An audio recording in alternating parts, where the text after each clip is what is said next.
All right, welcome into Pod to Win the Game. I am Charles Robinson here with Jori Epstein, post NFL owners meetings edition. But I wanted to read a piece of news I was not able to get to on Monday.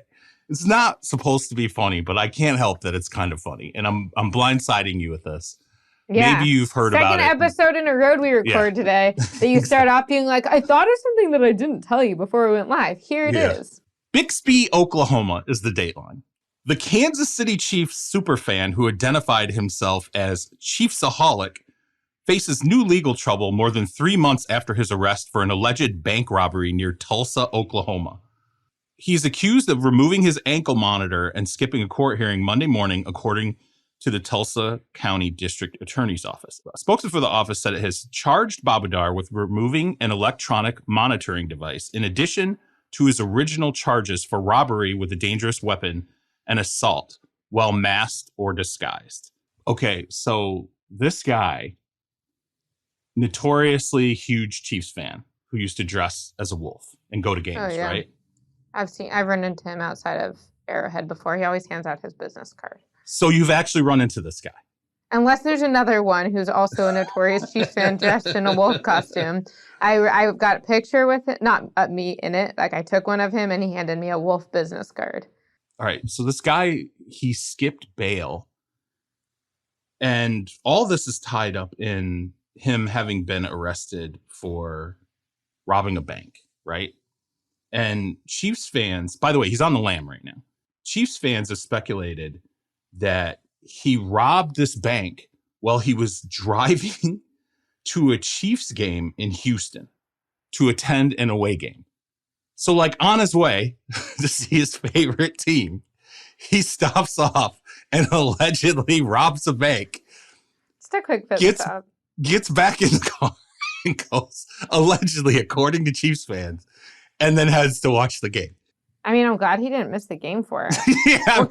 What kind of football fan is willing to miss the game for a bank robbery? You got fans, and then you got fans. Okay, some people, and I shouldn't make light of bank robbery, but if you're dedicated enough to stop off on your way to attending an away game to pick up some cash via bank robbery. Even Raiders fans have never been accused of stopping off to rob a bank on the way to an away game. I mean, I didn't know Chiefs fans had this in them. I didn't know really any NFL. I've never heard of a sports fan in my life being alleged to have done anything like this. And I don't want to say I respect it. Don't make it to the game. But yeah, right. Like I can't make it anywhere on time. He didn't just escape the bank. He still made it to the game. Allegedly made it to the game after robbing a six-figure sum, by the way, allegedly, from a bank. Was he wearing the wolf costume while he robbed the bank? I don't believe he was. So he was wearing a disguise. I haven't seen exactly what the disguise allegedly was. I've seen pictures of him, though, in the wolf costume. And I would think it would be pretty easy to identify him had he been wearing. So, like, what other super fan do we know that probably wouldn't get away with robbing a bank in their probably like the Jets fireman, right? Like the famous Jets fireman guy probably wouldn't get away with it. Like, we'd know him. Maybe somebody in the black hole, one of those Raiders fans with the Kiss outfit on probably wouldn't get away with it. Probably be able to identify them pretty quickly. It's, you have to be a little more low key than to wear a wolf costume to get away with this. But I mean, props to you, man. If you really have those kind of ambitions to not only see the away game, but also pick up some cash and a federal charge and potentially a long prison sentence on the way, I guess you just got to do what you got to do. Chiefs fans this is pretty amazing. And he's still out there. He's out there somewhere on the lam after cutting off his ankle bracelet. So all this wasn't enough. He was like, I'm not done. I have no idea where he's going to see future Chiefs games now at this point. Well, you mentioned about being on time. Like, I can't be on time for the life of me without robbing a bank. So the fact that he runs early enough to have time to rob a bank, a little bit of respect there. 2, this is the game, I presume, in December where the Chiefs won 30-24, but with until like about 5 minutes left in the game. Oh, no, it went into overtime. This game went into overtime. It was tied 24-24 at the end of regulation before Jerick McKinnon ran it in for a touchdown to win the game. And I gotta say, it's like you kind of wonder like what was wrong with the Chiefs. Well, maybe karma just was not on their side because one of their fans in the stands had just robbed a bank. So I think that he should take a little bit of responsibility for the result of that game, or the near result of the game. This is crazy to me. This is just a complete. There's got to be like, there has to be a Netflix on this, right? Like, because this guy's well known. Like, he's really well known. There's a lot of pictures. He's got a pretty high profile. And yeah, I looked up the story you're talking about. It's definitely the guy I've met.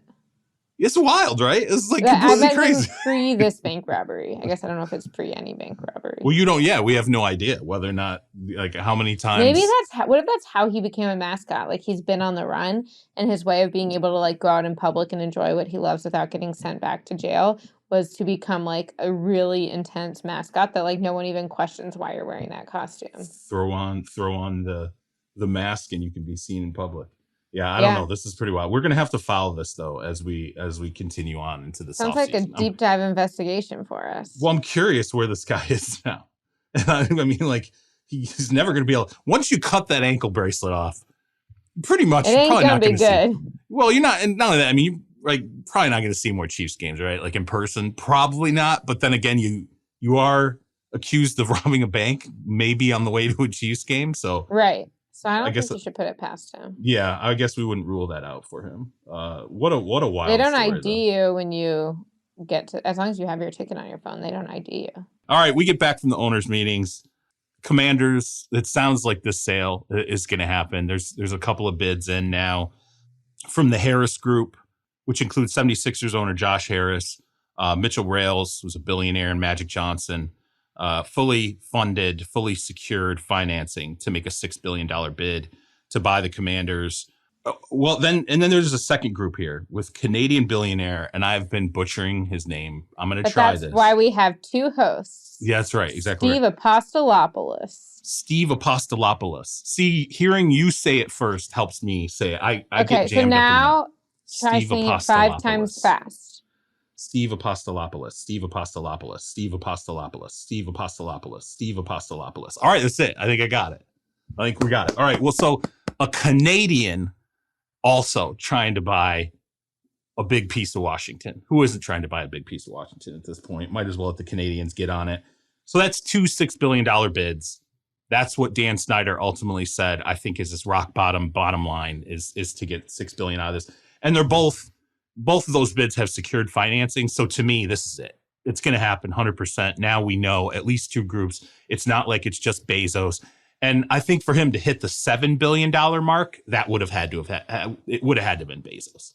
I don't know that anybody would have overpaid by that kind of a margin after the Broncos sold for what, 4.6? To go from 4.6 to 7, you why just have to have. Why are you going for it? Yeah, you have to ask yourself why. That's a lot of banks to rob on the way to the away games. So to get to that is actually a good point if we're looking for potential next buyers of teams. Yeah, well, this guy got a little bit closer to viable. I think that now that the details are out there on the financing, it was never going to happen in this meeting, but I think the two of us can agree it's going to happen now. Like it's squared away. This will be done by the time the regular season rolls around. I think some of these individuals, by the way, in the past have been vetted by the NFL as potential parts of other sales of teams. So I don't even think they have to do the full freight on everybody. Like Magic Johnson, I think they've already got their financial backgrounding done on Magic Johnson. They've probably had it done for a long time. So that's not like they're going to have to dig through a bunch of, is there a bunch of shell company stuff that they have to sort out? Is there some dark money on, out there from their accounts that's unaccounted for or whatever? I don't think there's going to be a lot of heavy lifting that's got to be done. So what do you think will happen if both of them are fully able to have the funding? I mean, do you think someone goes up to get the bid? Do you think Snyder picks the one he likes more? Does he pick Magic Johnson because it sounds better and is more American? I mean, like if they're bidding at the exact same price and money is not an issue, what do you think this decision is going to come down to? Yeah, I don't know. That's a really good question. I can't answer how they parse out when they have, I mean, usually it's whoever comes to the table with the best offer. So I would be surprised if it was just 2 groups staring at each other, go, well, we're both just offering the same amount. And someone also, always kicks up a couple $100 extra million and says, okay, couple $100 extra million. Well, that's, I mean, when Denver, when that closed and that 4.6 million bill, excuse me, Denver, when that closed and that $4.6 billion came in, Penner basically said, no shopping this. Like, this is it. Right. So take this, this is our best offer. We think it's the best offer on the table, but we're not going to sit here and let you shop this around. I would guess that's what's ultimately going to happen here. One of these two groups, if they're both satisfactory, someone's going to kick in. Now, I think it's interesting anytime an NBA owner is potentially involved in the sale of an NFL team, because for the NFL, that provides an element of stability because you've had an ability to see how they run another franchise. You've had an ability to see how they operate in another sports league, right? There's a thumbnail that's similar to what they're going to look like when they start to get into those C-suite meetings in the NFL owners meetings, which is probably valuable, I think, for the Harris group. So, but yeah, I don't know. I think ultimately it'll just be, as long as they're both viable, I would guess the best offer ultimately will be the one that wins out here. Yeah, no, it'll be definitely interesting to see. And another thing that's pretty key in terms of the whole process of Dan Snyder, Commanders, and their transaction is that the NFL did confirm on Tuesday that regardless of who buys the team or when it sells, and if that sale happens before the conclusion of the league investigation, they are committed to making the written report of the findings public. And that's, Charles is laughing, but no, I think it's notable. I mean, they were pressed on it pretty heavy. Asked a few different times, Roger Goodell was. Jerry Jones was asked about it, and he said he's definitely... Here's what happened. Here's the order. Jerry comes out of league meetings. We're all kind of gathered around him as he's in between his door and the big black car that's going to take him to his plane. And Jerry Jones is asked if he supports the release of the Mary Jo White report, regardless of whether Dan Snyder still owns the team. And he says yes. And that's all he says. And we're like, why? And he said, because I know everything that's in it. Yeah, so that created a little bit of a stir, because then Roger Goodell in his press conference a few minutes later is asked, Jerry Jones says he knows everything that's in the report. Like, what do you think about that? And Roger's like, well, that's impossible. Mary Jo White, this investigator, federal SEC chair, she hasn't shared the information with anyone, which I think Jerry more meant he feels like he's comfortable with what Dan Snyder did and he knows what happened, and thus, because he knows what happened, he knows what's going to happen with the investigation. But all of which is to say, Goodell committed about 3 different times yesterday to releasing the report of the investigation, even if there could be legal implications of what that means with Snyder splitting from the league. He said, we committed to that last year when we hired her. We committed to that in front of Congress, and that commitment will not change. So I think that was pretty interesting. Now, again, I think it'll be tough to know ultimately when it comes out what they did and didn't put in that written report. There will be some kind of findings. It doesn't mean it will be satisfactory to our liking. But I think it will be important. I think it'll be important to the women who were in that workplace and everyone who's in that workplace. And I think it's important for the league and just to show, like, you cannot get away with this. And you also just can't run from it.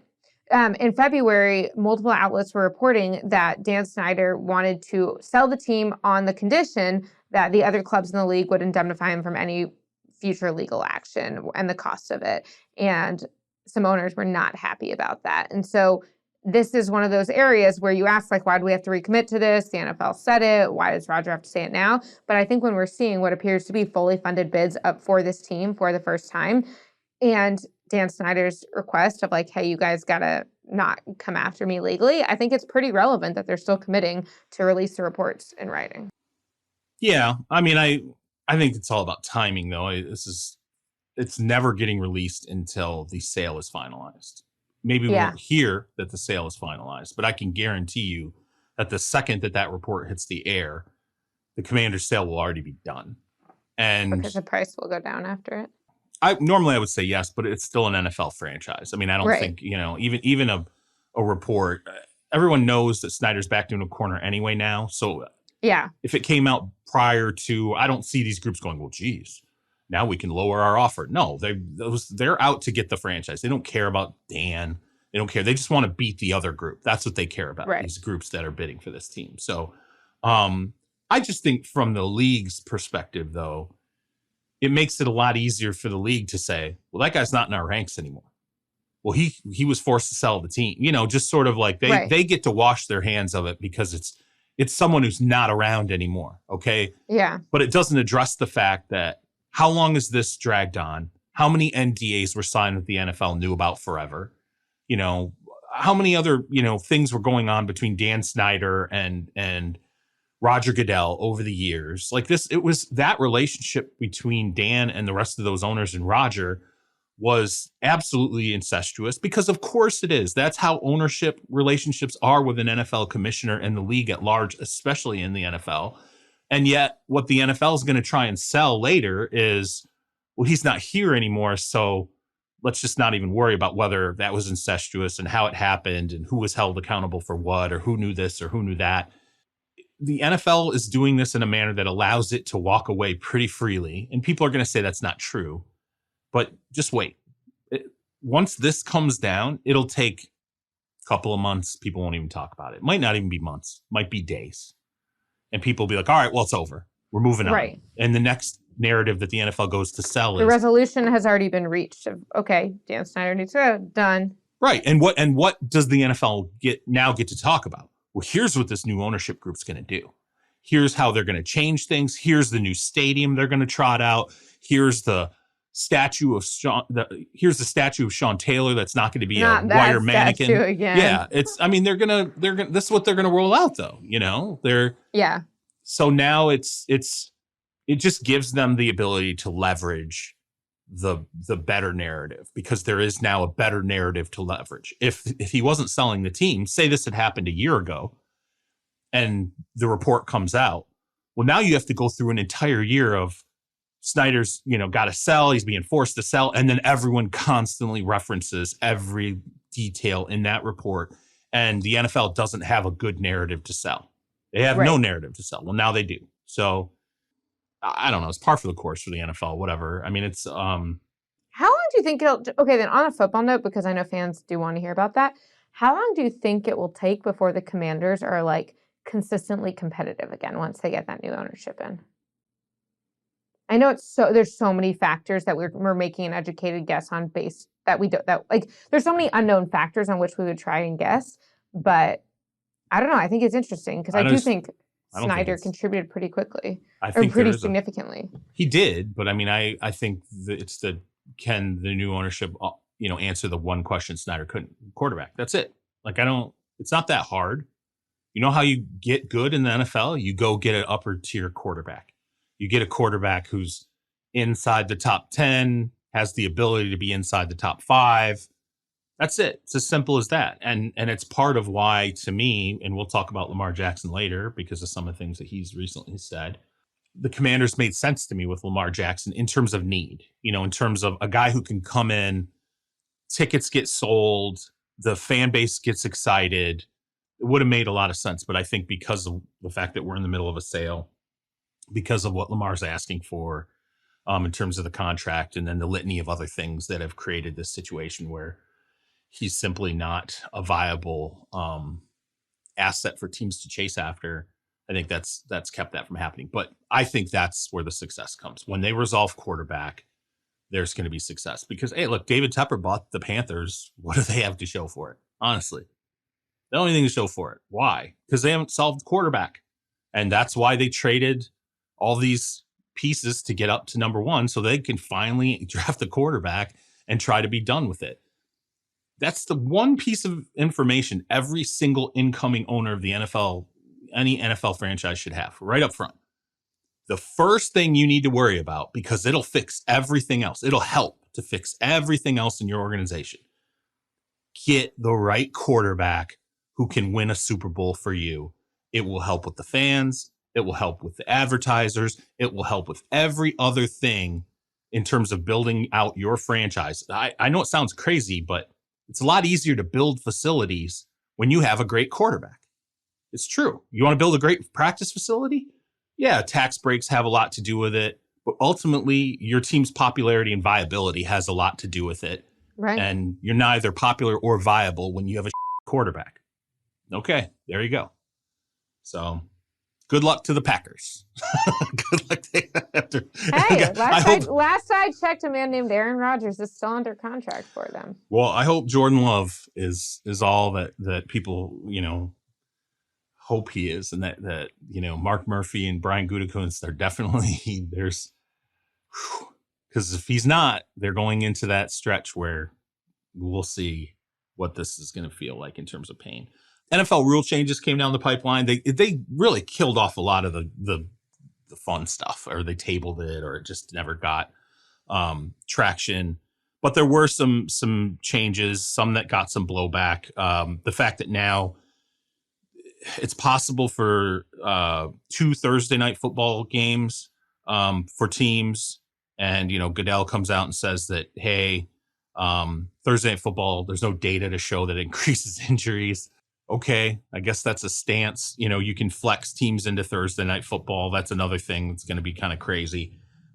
I'm curious. We'll get to some of these others, but that one to me clearly pisses off the union, although they haven't said anything yet. I think it clearly pisses off players, who a lot of players have said this is not okay. Yeah. And I mean, these players in the union, the one thing that you're seeing now is, if you want to fight this idea of the 17-game season not becoming an 18-game season, if you want to fight this idea of no expansion of the overseas schedule, if you want to fight Thursday night football, where you're going to have to fight it? You're going to have to fight it on a data standpoint. And not only that, you're going to have to fight it publicly on a data standpoint. You're going to have to show people, here is the hard data. Don't just tell me about one injury. Don't just tell me about this player had this happen in this game and that's going to change the whole system. That's not going to change the whole system. It's going to have to be, here is a significant study done to show you what's happening. Because we still have turf, and we've been arguing about that forever. Turf versus grass, and it's never changed. Yeah. No, I think it's super interesting. Jerry Jones came out after this and said, yeah, I was in favor of it. I think it's great. I think that they're going to be healthy, and I think it's what's best for the media market. And there is, I think the media part is it.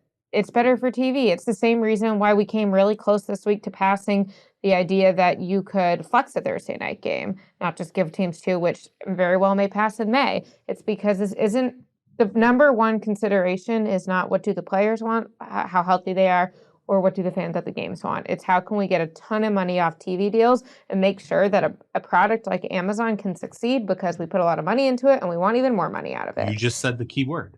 Jori, who holds the rights right now to Thursday night football? Amazon. And what did we say about the Thursday night football schedule last offseason? We were like, oh my God, it's a monster. It looks great. And then they had a ton of dogs, and they had really Al Michaels, games. Right? And they had Al Michaels literally joking at times. That Colts Broncos game. Yeah. I mean, when you have Al Michaels joking about how bad this game is, well, the game is on. Amazon's sitting there going, yeah, this is probably the greatest return on this investment right now. So, of course, the NFL goes, well, how can we resolve that? We don't want this. Basically, you might as well just point a finger at the Broncos. You might as well point a finger, in terms of how the primetime games got sort of derailed this year. The NFL is going to sit there and go, well, we want Amazon to keep paying us money hand over fist. And if not Amazon, we want someone else to look at that Thursday night package the same way we look at Monday night and Sunday night. It's that simple.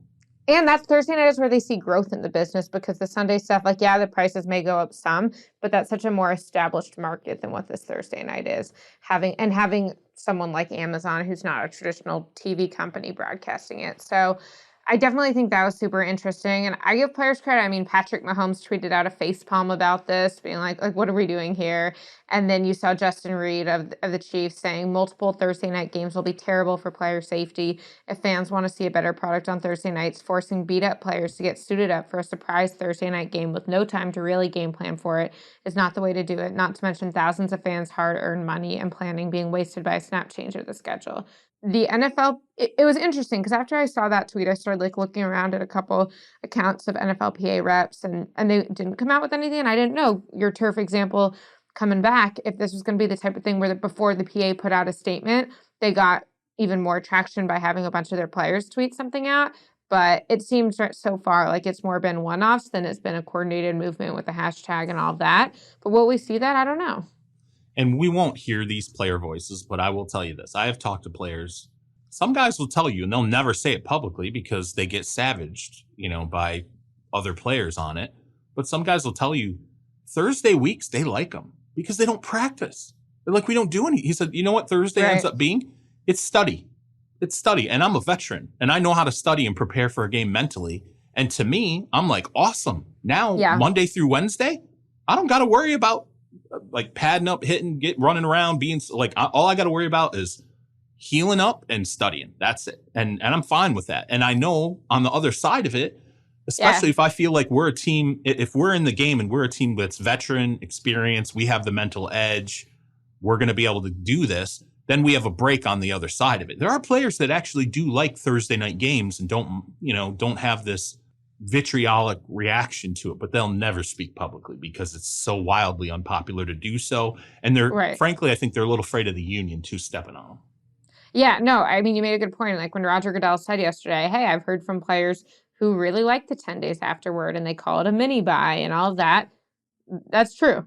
Like both can be true, that players don't like the implications of playing on Thursday, the health, all of that, and that they like the mini buy. So it is a little more complex than I think some of the narrative is making it out to be. I also think we've seen a little bit of this in the past. I mean, look, the Cowboys have always played 2 Thursday games because of Thanksgiving. Now, granted, for a lot of years, they would play the Thursday after Thanksgiving, and so then they would kind of have a short week and then a full week and then a long week, so it was a little more gradual. Last year, that wasn't the case. They played on Thursday in November, and then they had a Saturday in December, which was like a one-day shorter week, and then a Thursday after the Saturday. But it's not – and then the league pointed to the COVID year. I can see why players are upset about this, and I totally understand where they're coming from. But I think, one, it's not that different than necessarily is going to be the case, or like has been the case, because also that doesn't mean you're all going to have 2 Thursday night games now. Like how many games are realistically going to be flex? Like there has to be a reason. And you also have to keep in mind that the NFL doesn't want games to be flex. It's pretty inconvenient for them. I'm not saying they won't do it. They will do it, and they'll do it if it's right for media, and they'll do it if it's right for money. But when they set the schedule, they're going to try and anticipate as much as they can matchups where they don't have to flex it. So that'll be interesting to watch in terms of what happens next offseason, or if like the flex doesn't get approved this year, just like how does this year's lineup look from the start? Well, you're selling advertising slates based on the day of the week. So if you're moving a game from Sunday to Thursday, that is a problem from an advertising standpoint because it affects the slate and how you sold ads for that game. All of a sudden changes, and it changes quickly. So that is a complication of the league. You're absolutely right. They don't like to flex games. However, they like the freedom to flex games when there's a bunch of dogs in Thursday night. So, I don't know. We'll I think it's the turf thing. I truly believe this. This is turf. We're going to argue about this forever. People are going to complain about it forever. I doubt anything's really ever going to change, mostly because they figured out that it's a Fort Knox on Thursday night. That's a whole hell of a lot of money. And as you said, that's where the growth can be until they find something else.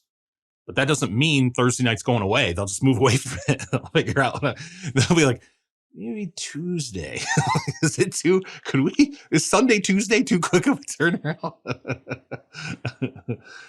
All right. A couple other quick rule changes that we can address. The number 0 players. I don't know. I don't get it. I don't know what the attraction is to 0, but Calvin Ridley's already going to do it. Micah Parsons is talking about.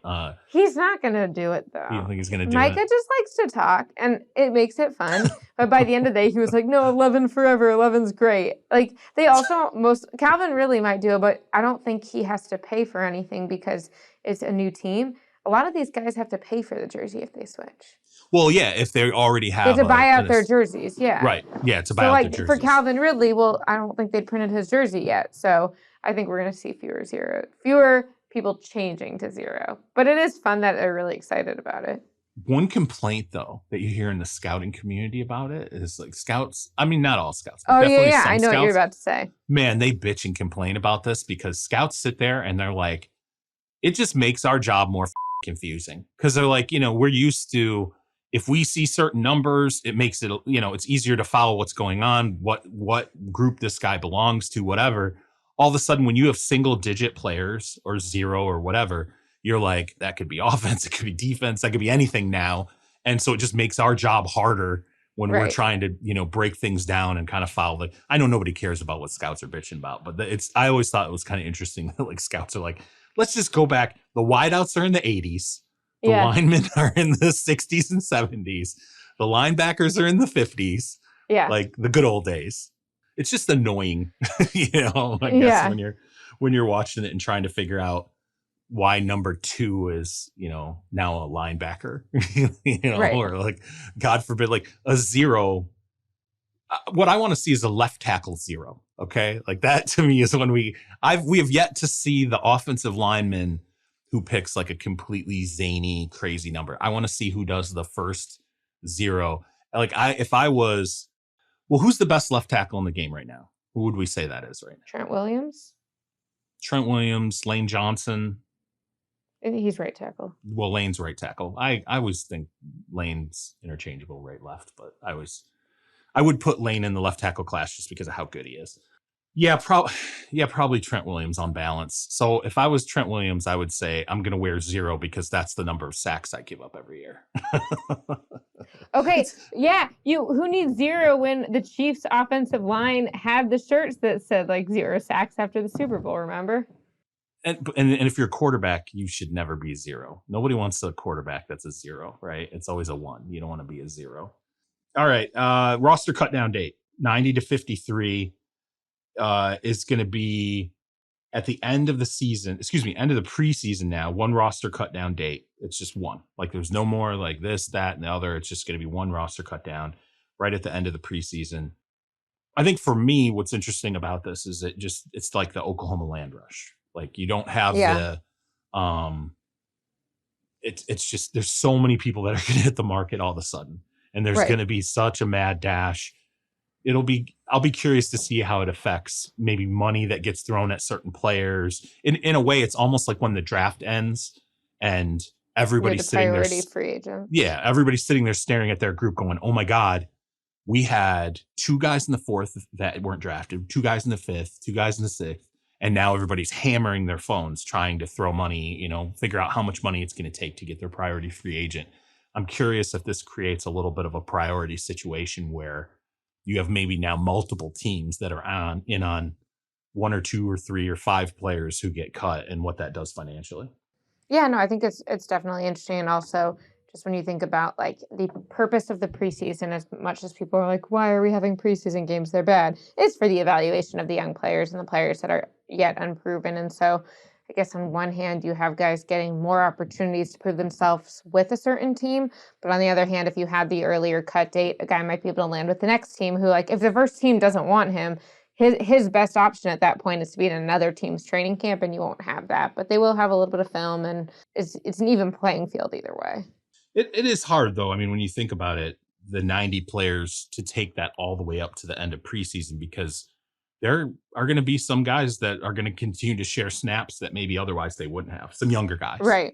Because you're going to have a team's going to be trying to make a decision on some undrafted free agent that they picked up or a 7th rounder, and that 7th rounder or undrafted player is going to end up eating up some snaps far later into camp than maybe they would have if the team felt inclined to have to push them out the door earlier. So, which the other thing I will say though is, just because teams can carry 90 till then, they can cut a guy before then and bring someone else in. Right, so I think we will still see some of that. It'll just there'll be more guys in camp. But I think that if you really feel like this guy's not going to cut it and you want to get someone else, I think we'll still see that movement.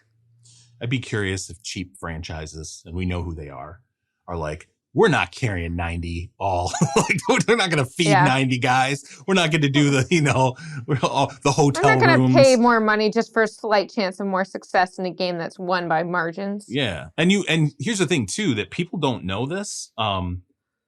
For a lot of these players that are potentially cut, what ends up happening is that when they're on the roster right up until the end of the preseason, they're staying in a hotel room. They're staying, they're racking up. Like, I'll give you an example. When I have done my training camp tour, I have ended up, and I kind of know what those hotels are now, where you see the players, you see these young guys that might be on the team, might be off the team. I'll go up and, in the morning, I'll get up and grab breakfast or whatever. And there's 5 or 6 of them that are all sitting in the same, eating area. And they're all staying on a hotel bill. And y'all know who the cheap teams are. There's going to be some owners that are going, how much can we save? The NFLPA just released report cards to remind you. They're going to run the numbers, I guarantee you, on what it would cost to keep another 15 guys for an extra week. And I would not be surprised if there's some corner cutting. So I'd expect the cheap teams to cut guys anyway earlier than you'd expect. All right, let's throw it to the ad break. We'll come back on the other side. We'll finish this out with just maybe some things you and I heard from the owners' meetings, and we'll get out of here.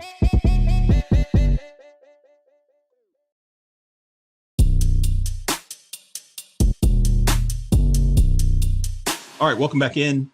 You and I obviously were at the owners' meetings in Phoenix. You're still there now. I actually made my way home.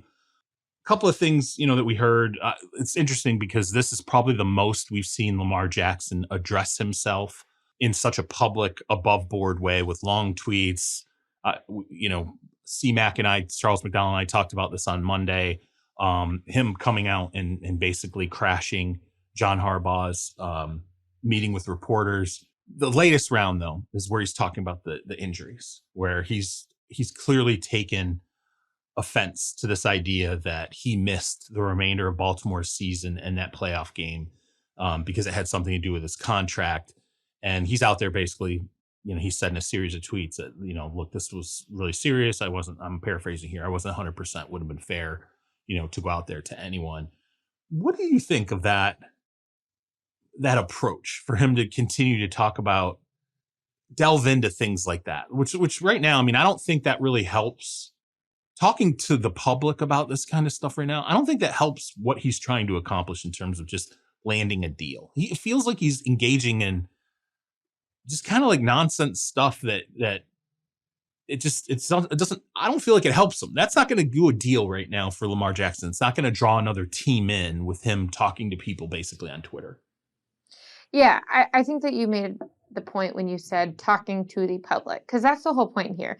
There are two different strands going on. There is Lamar, Ravens, and any other team that might be interested in him on one side, and then there's the path between Lamar and the public. There's the perception of what he's doing, why he's doing it, if it's fair, if it's good for the game, and then there's, is he actually going to get the deal? And they're not the same thing, and so his tweets might help his perception, and to be fair to him, most people do have agents send out tweets like this and or leak that to media. And so they have someone waging their war.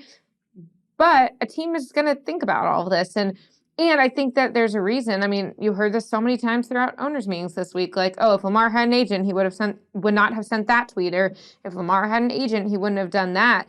And I think it's because agents who have seen other clients might be like, talking about your injury history when you're trying to get the next deal, and that's one of the knocks against you right now, especially given your track record of health in December and January in recent years. Not the best idea. But Lamar's like, well, I'm going to talk about a time I wasn't injured, and I was injured, and how injured I was, because I don't want people to think I don't care. Right. Now, there are also two sources of revenue we're talking about here. There is Lamar's on-field revenue, the contract he apparently turned down, the contract that he wants.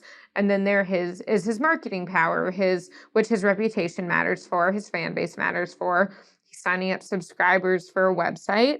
I don't know. And so I think that while it's just like a fascinating series of tweets that he's giving this much information. But yeah, what's crazy is that if you just look at his tweets, you see a little bit. And then when you go to his tweets and replies, like, there's a pretty good amount. So he has his tweets on Monday. Then he says, like, oh, if I wasn't hurt, Lord knows we would have been hunting. You know that. Stop trying to be a comedian. And he goes into all of that. And then how he wasn't 90%, like he was 90%, he would have played. And then he goes, after I traveled to Pittsburgh game, my PCL got inflated. So a few of us discussed it. And I got the okay to stay so I could try and recover faster. And it's like, okay, well, now you're kind of outing the Ravens medical system too, which is a little weird. And oh, by the way, discussed it doesn't mean the Ravens told me not to play. You're still making very clear it was your decision. Right. So I don't think you're helping your case. And I don't know. There's just this tweet after tweet after tweet. And I think you're kind of just digging your own hole, and you're definitely not helping your leveraging power. Jori, it runs counter to what his mission practices is. Well, his mission right now is to get a long-term deal, right? Fully guaranteed, right? That's the mission. What we have to ask ourselves, is it? Well, he says it is, he says that's not why, he's going through this process right now the way that he is. But again, if you continue to say over and over and over again how serious this injury was, right, and you go back and you factor in 2021 and that injury, it runs counter to why teams would want to give you a massive, fully guaranteed deal when you're like, look how injured. Yeah, and I mean, and give away picks, right?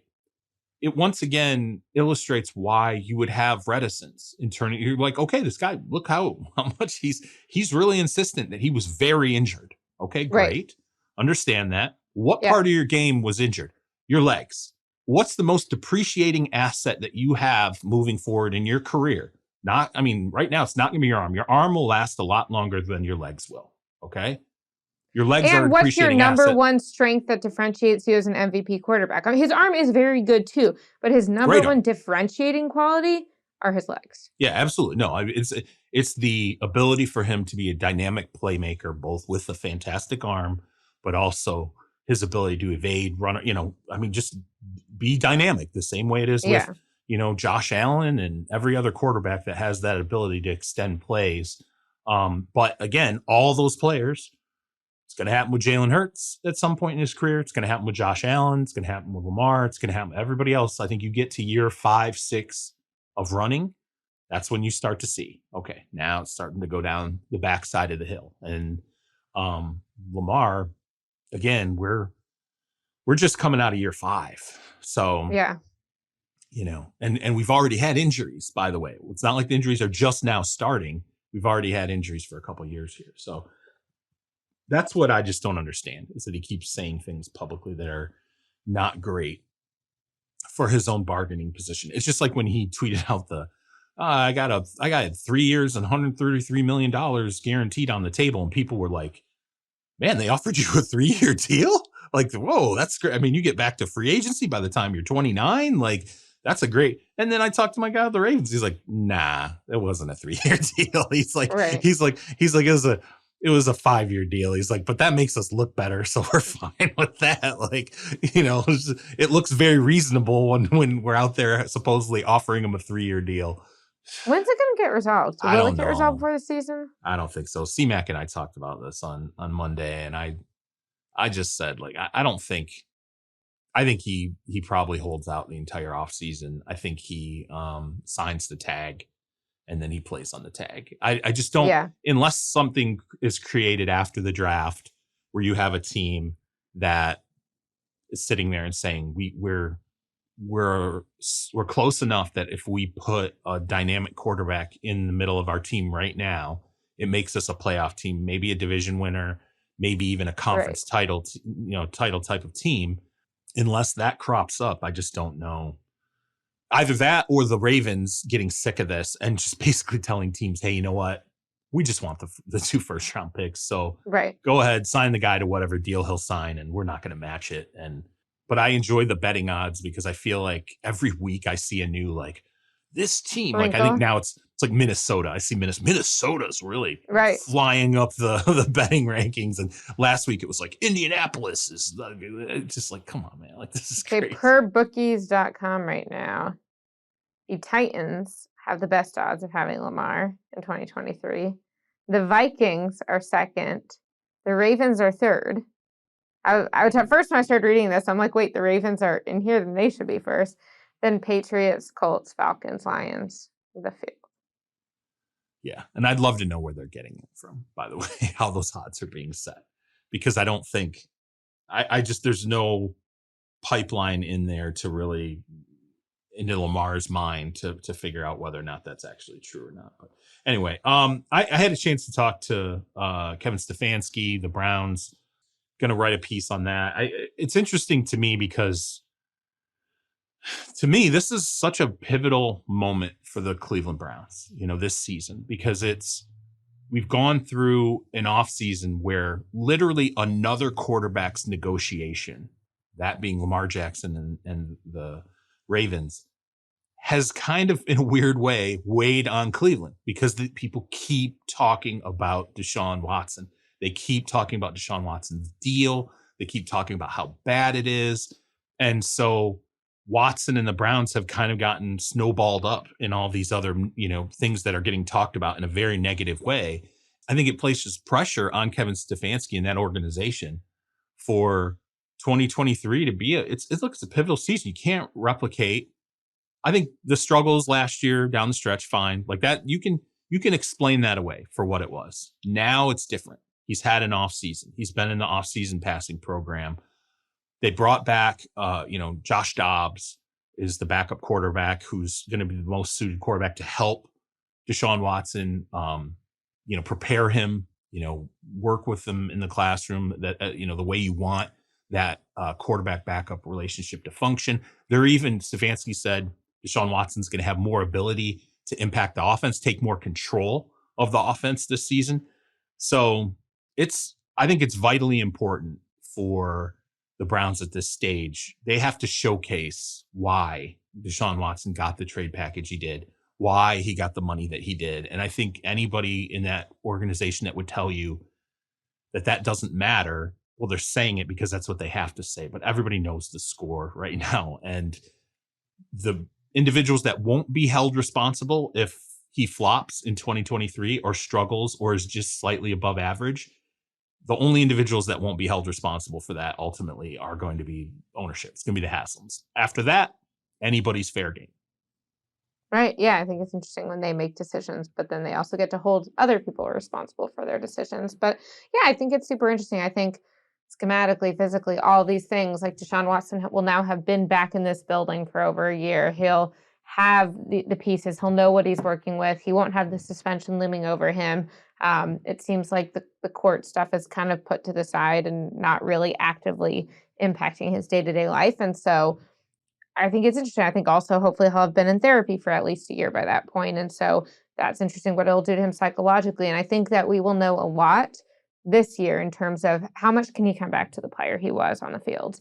It almost reminds me of how we hear the first year back from an ACL tear, a guy's body just isn't right. But the second year, it can be significantly different. It's not like, oh, once you tear it, your first year is what you can do. And I think that there are some parallels here, not to equate what his situation was to the ACL tear, but in the sense of like the reacclimation to football and football at a pro level process is something. I don't think that based off his skill set, his acclimation to the organization and his last few years, that we're going to necessarily see the best Deshaun Watson going forward this year. But I do think, like you said, what he can do this year after last year is really important because they kind of knew last year it was just a matter of shaking off the rest, getting through it. And it was almost like everything you go through now will make it so you don't have to go through that in 2023. And they accept that. Now, it's not like you're not trying to win, because if you can win, you can get the confidence and you can establish chemistry with your receivers and understand what your guys are doing up front, then all of that helps you for 2023. But it was always a looking ahead bit.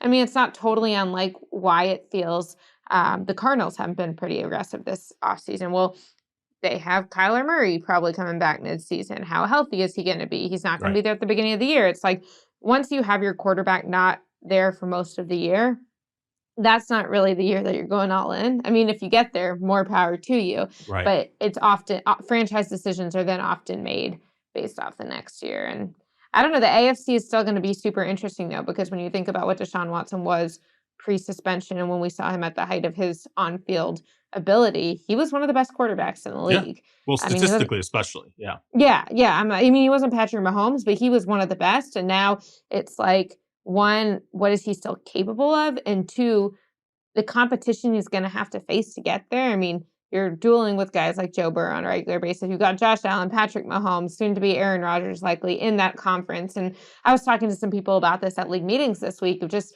the insane discrepancy in quarterback play between the AFC and NFC. And I was saying, I don't have enough institutional knowledge of 70s, 80s, 90s, et cetera, to judge this. But like, you would think that this would have to be one of the most discrepant years between the conferences in terms of quarterback play. And Deshaun Watson is very firmly in the better quarterback conference. And I think that he will be judged accordingly to some degree. Especially with Aaron Rodgers, going to the Jets. And yeah, I mean, it's crazy how quarterback heavy the AFC is at this point. And if you're the Browns, from a statistical standpoint, from his production ability, you got to get him back to 100% at 2020. And some people might say that that's not necessarily achievable. I disagree. He's 27 years old.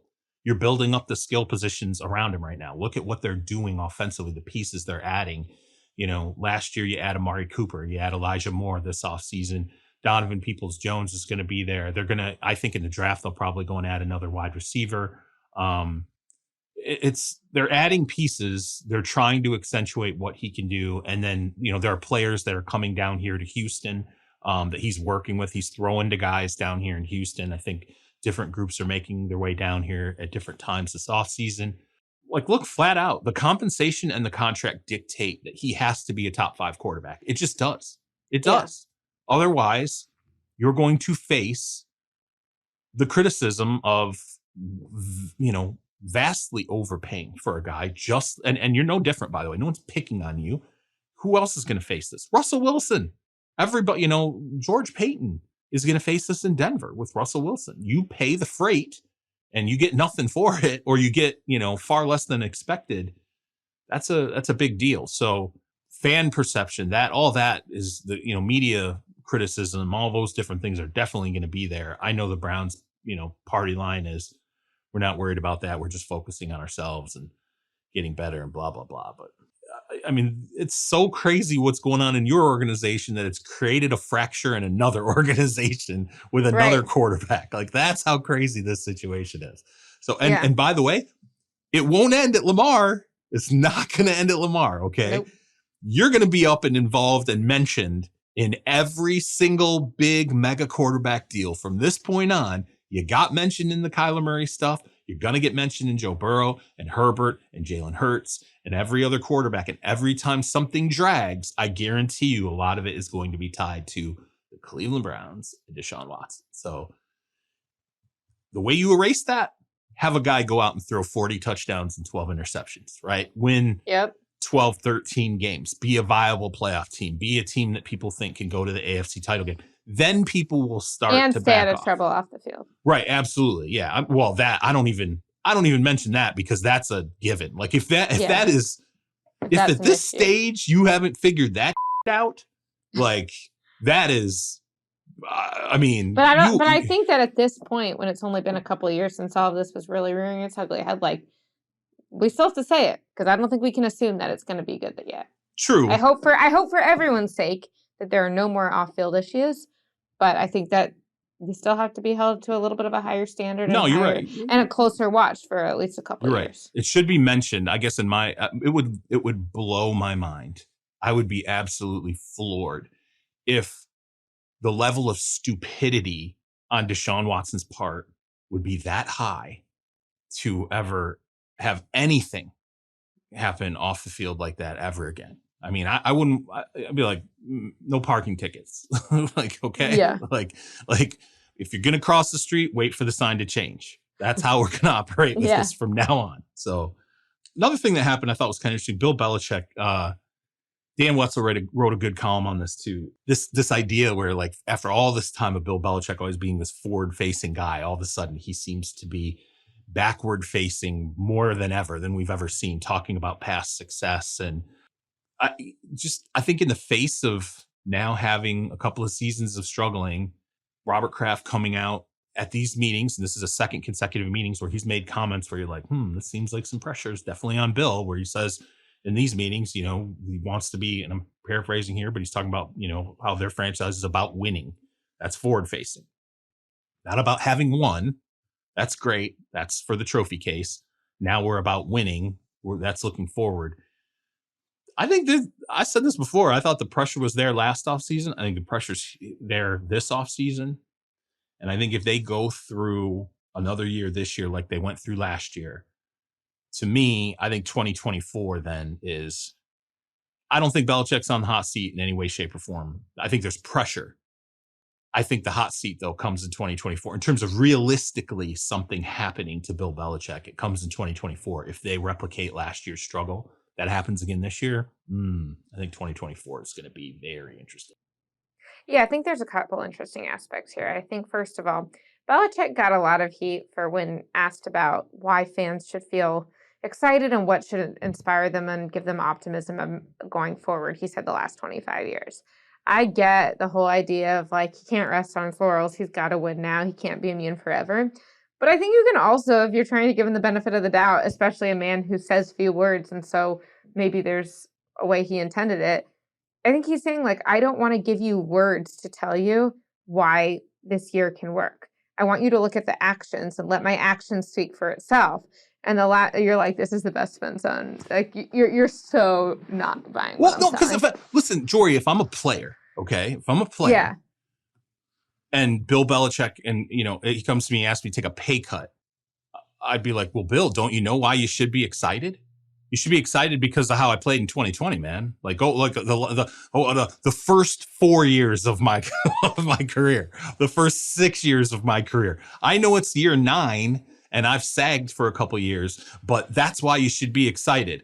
I mean, come on, man. No, I think right. You make a good point, because I've actually had other coaches in the league who have said stuff like that. Of like, well, I did this 5 years ago, and I've been to the highest level, and I'm like, yeah, 15 years ago with a different quarterback. So I think you're right. You're right. I mean, I think he could have meant that, but I also think it's fair for you to say no one should buy it. I think that's fair. The other thing I'll say is that this gets really interesting, because if you're just any other coach, then you're like, you know what? I've been doing this for however many years. I'm in my 70s. I'm content with my career. I've won an insane number of Super Bowls. I'm clearly going to be in the Hall of Fame. But Bill Belichick wants to have the most wins of any football coach. And he is 18 wins away from tying that mark. And so it's like, when you start getting into that and you're like, okay, well, 2023, he should be fine, but 2024, he's on the hot seat. Well, how many wins is he getting in 2 seasons? Is he going to get there? And what happens if he's 1 win away, if he's tied, if he's 2 wins away? I think that if he passes it, which also you could say if he passes it, he's doing something right, such that maybe they don't need to replace him. But I think if he can get there in 2-3 years, he's out. But if he's not gotten there after 2 years, and we are not seeing that a Bill Belichick team in the post-Tom Brady era is a viable team, is a team that's being run with sound decision-making, which you could say about the offensive coordinator situation in 2022, which I think there's sentiments in some places around the league that he kind of just wanted to stick it to Tom and be like, hey, look, I can win even with, not just without US quarterback, but with my way of offensive coordinator. Like, it's really just me. I don't know. That's to me where it gets really interesting. And you better start getting those wins this year, because if you don't get them in 2024, you don't know if you're going to get 2025 as an option. Yeah, no, you're right. I mean, that 18 is in normal circumstances would be like, oh, season and a half. Like, that's no problem. He's going to have that now. Ugh, yeah. And it's 18 tie, so 19 to win. I mean, right. I'm not confident. If you were betting now, do you think the Patriots will get 19 exactly? Like, over they under get 19 wins in the next 2 years. I will say the 17 games helps a lot. Yeah, okay, but you're still talking about a 10-win season, a 9-win season. Right, two winning seasons. 2 winning seasons, a 10 and a 9, and look, Bill O'Brien coming in at OC, I think helps a lot. It helps because, at least, I mean, I'm not going to say that he's a wizard or anything, but it helps because he's at least competent. He's an offensive coordinator. Right. And he's competent in a way that Matt Patricia wasn't. He knows Mac Jones. Like, they have history. Like, there's definitely reasons there to be optimistic about that. And I think that could be a big boost to, obviously, everything that was horrible last year. If it doesn't, though, like, let's say that they just go through their same slog as last year, and maybe then all of a sudden you're really starting to go, okay, no, this is a Mac Jones problem. And Bailey Zappe's probably not going to be the answer either. So now, once again, we're going back to the quarterback well to try and figure this out. Then I don't know. I would say, look, 19, knowing what has happened up until this point, I would take the under on that. I would, because I don't know what to expect. Now with Mac Jones, I have no idea what to expect. I think I would not be surprised if he snaps back to the rookie form and looks like a good, above average, maybe top 12, 13 quarterback. I would not be surprised by that. Yeah. If he is a mid-20s quarterback and he looks like he did last season, I also would not be surprised by that either. And the reason for that is that's how uncertain I am. I mean, he could literally be either. That's how weird it was last season. So I don't know. It's gonna be wild. It's the other thing that's interesting here is, obviously, Mac Jones' contract will still be good the next 2 years, but if you're Bill Belichick and you start to feel like you only have 1 more year and your winning record's on the line, or your all-time winning record, how does that influence your decision at quarterback in 2024? You might have a general manager by then. I mean, I don't know. I mean, maybe Robert Kraft is going to be like, okay, had to step in where, Matt Patricia was concerned. Maybe you need help drafting guys. Like, maybe you need help with the roster now at this point. Look, it's possible that Tom Brady covered up a lot of It really is. It's possible that in the framework of what's going on right now, in the framework of what happens this year and next year, we will realize that Tom covered up for a lot of mistakes, okay, or elevated a number of players, and that's how a lot of this will be looked at. Or it's also possible that Bill is into his 70s and he's slipping. It's possible. Like, look, Tom Landry was a great coach until he wasn't a great coach. Right. It's a fact.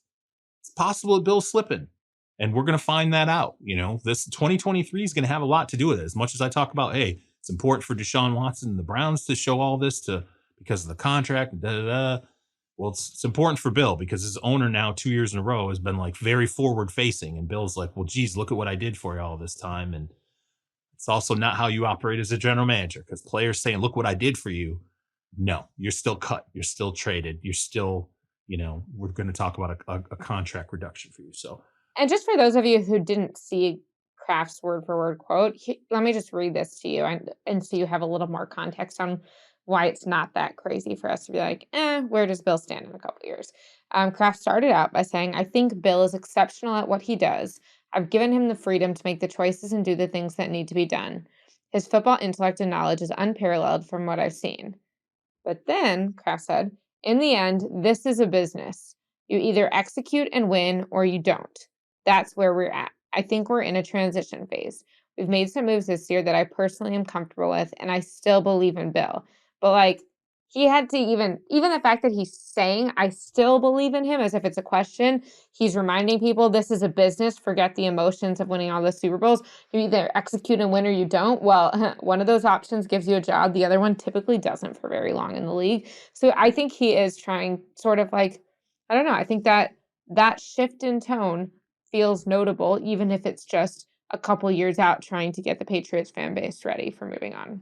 we'll see. It's going to be interesting to deduce where they want to go draft wise. And it'll probably, I think it'll say a little something about Mac Jones as well when we start to see what they add around him in the draft. We're going to shift into draft mode moving forward. Now we're finally past these owners meetings. Obviously, Rodgers, that news is at some point going to become relevant again once he gets traded to the Jets. Lamar and that saga. But we're going to see a lot of quarterback evaluations. By the time we have next week's show, all the big quarterbacks will have been through their pro days. We'll know kind of how they all fared. And we'll have been able to actually talk to some teams about what they think about the look of, I would say at this point, the big four, at least the big four quarterbacks, right? We're going to say Bryce Young, CJ Stroud, Will Levis, Anthony Richardson. I do think Hendon Hooker is going to be an interesting guy. Maybe that we start to hear more about maybe being a tail of the first round pick as well out of Tennessee. So that's it. We'll wrap it up. You can get Jori Epstein on Twitter at Jori Epstein. You can get Stone Rochelle, our ace producer, at SJ Rochelle. You can get myself at Charles Robinson. And as always, if you can help us keep Terez Paylor's legacy alive, check out breakingtea.com/Terez for the all juice tea or hoodie. Remember that proceeds for that purchase go to support the Terez A. Paylor Scholarship at Howard University. And you can also donate to that directly, as well as the scholarship at Power Mizzou if you check out our podcast description. If you could also check out our new NBA podcast, Ball Don't Lie, featuring Vinny Goodwill, Jake Fisher, and Dan Devine, as well as our new MLB podcast, Bandwagon, featuring Hannah Kaiser and Zach Kreiser, both available wherever you get your podcasts. Leave us a 5-star review, tell a friend, help us grow the pod. We will see you next Monday. Peace.